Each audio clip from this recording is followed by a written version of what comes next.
तमिलनाडु शपथ समारोह में पहुंचे राहुल गांधी की हालत शादी में बुलाए जीजा जी जैसी हो गई है। हाँ, मतलब न्योता तो मिला पर अगर पूछा किसी ने नहीं। ये हम अपने मन से यानी खुद से नहीं कह रहे, बल्कि ये ऐसी तस्वीरें निकलकर सामने आई जिसने सभी को गुदगुदाने का काम किया।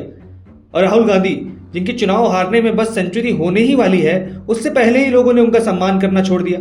पहले आप ये वीडियो देखिए कि आखिर राहुल गांधी के साथ आखिर ऐसा हुआ क्या।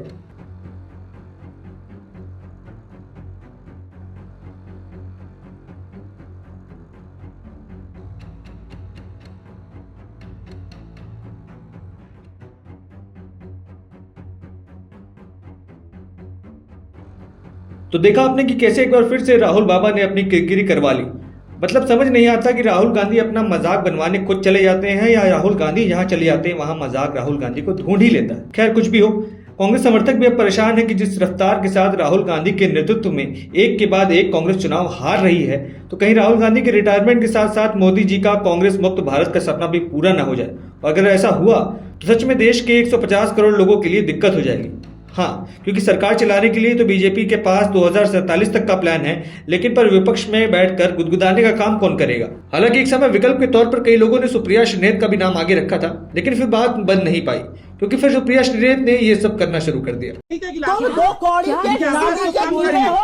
लेकिन प्रश्न तो अब भी वही है कि राहुल गांधी कब तक उस विद्यार्थी की तरह रहेंगे जो हमेशा दूसरे बच्चों की टॉप करने के बाद उनको फेलिसिटेट करने पहुंच जाता है। कब वो दिन आएगा कि लोग सुबह सुबह उठकर तैयार होकर अपने घर से निकलकर ये सोचेंगे कि आज राहुल गांधी को बधाई देने जाना है। इस वीडियो में आप भी देख सकते हैं कि कैसे एक के बाद एक लोग आते हैं, थैलापति विजय से मुलाकात करते हैं, उनका अभिवादन स्वीकार करते हैं, लेकिन बगल में बैठे राहुल गांधी को लोग ऐसे इग्नोर करते हैं जैसे अक्सर लोग शादियों में पनीर के बगल में रखी मिक्स वेज को करते हो। अब न जाने राहुल को कब बहू और बहुमत मिलेगी, इस बात का ना आइडिया हमें है, ना आपको, और ना ही किसी और को। लेकिन ऐसी तस्वीरें निकलकर सामने आना कहीं ना कहीं कांग्रेस के लिए और देश के लिए बहुत खतरे की घंटी है, क्योंकि अगर सच में राहुल गांधी को लोग एक स्वीकृत नेता के रूप में आगे नहीं रख रहे हैं और राहुल गांधी को सीरियसली नहीं ले रहे हैं, तो ये हमारे लोकतंत्र के लिए एक अच्छी बात नहीं है।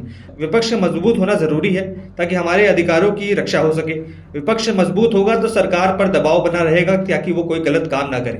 लेकिन इस तरीके की तस्वीरें अगर निकलकर सामने आएंगी जहां विपक्ष के सबसे बड़े नेता को उन्हीं के समर्थक नहीं समर्थन करेंगे, तो कहीं ना कहीं ये खतरे की घंटी जो है वो साफ तौर पर बजती है। भिन्न भिन्न राज्यों में कांग्रेस पार्टी का चुनाव हारना और राहुल गांधी का उन चुनावी प्रक्रियाओं को नॉन सीरियस तरीके से देखना कहीं ना कहीं ये चिंता का विषय बताता हुआ नजर आता है। जहां एक तरफ तमिलनाडु में सरकार मिलीजुली बनी, केरला में कांग्रेस की सरकार बनी, लेकिन अन्य राज्यों में कांग्रेस ने मानो लड़ाई ही न लड़ी हो, उन्होंने पहले ही हथियार डालने का काम किया। ऐसी तस्वीरें लोकतंत्र के लिए खतरा है और किसी एक सरकार का पूरी तरीके से दबदबा होना भी कहीं ना कहीं इस देश के लिए हानिकारक हो सकता है। आपको क्या लगता है कि मजबूत विपक्ष के रूप में कांग्रेस पार्टी क्या सीरियस है, और जो नेतृत्व कर रहे हैं कांग्रेस पार्टी का राहुल गांधी, उनके बारे में आपके क्या विचार हैं? हमारे साथ कमेंट सेक्शन में रखें और तमाम ऐसी खबरों के लिए TNN वर्ल्ड को सब्सक्राइब करें। धन्यवाद।